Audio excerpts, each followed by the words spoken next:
आजिर गपर ना होची एल्फो एंड बिमू।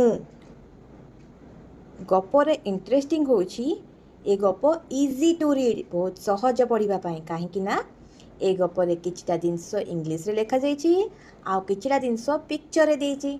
तो किछिटा को आमे पढ़िबा एवं पिक्चर को भी आमे इंग्लिश रे कहिले सेंटेंस कंप्लीट हबो। सो आमे स्टार्ट करनबा जल्दी। ता पूर्व आमे चिन्हि नबा कोटा कोन आकु कहती ट्री माने गच्छ। एलिफेंट जार ना देइछंती एल्फो। रैबिट ठेकुआ जहाँ ना दिखाई बिमू। आ स्टोरी एथी एलिफेंट एंड बिमू विषय। एलिफेंट केमिति बिमू को हेल्प कला एंड बिमू बदल रे एलिफेंट को केमिति थैंक यू कहिला। One day elephant was walking through the forest। गोटे दिन हाथी जंगल दे जाउथिला। That's when सेतबळे ही सॉ से देखिला रैबिट को माने ठेकुआ को sitting under a tree with full of fruits.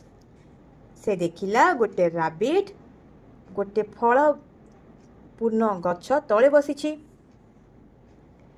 Elephant shook the tree and fruits fell down।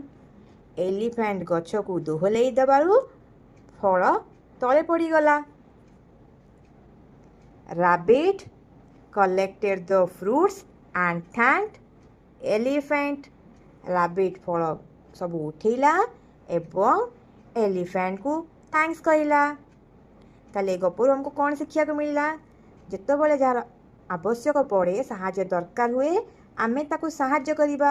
एटा आमे एलिफेंट टू शिखिले एवं रैबिट टू शिखिले जेतेबेले जणे हमको साहाय्य करे आमे ताकू थैंक यू कहू मानिए धन्यवाद कहू।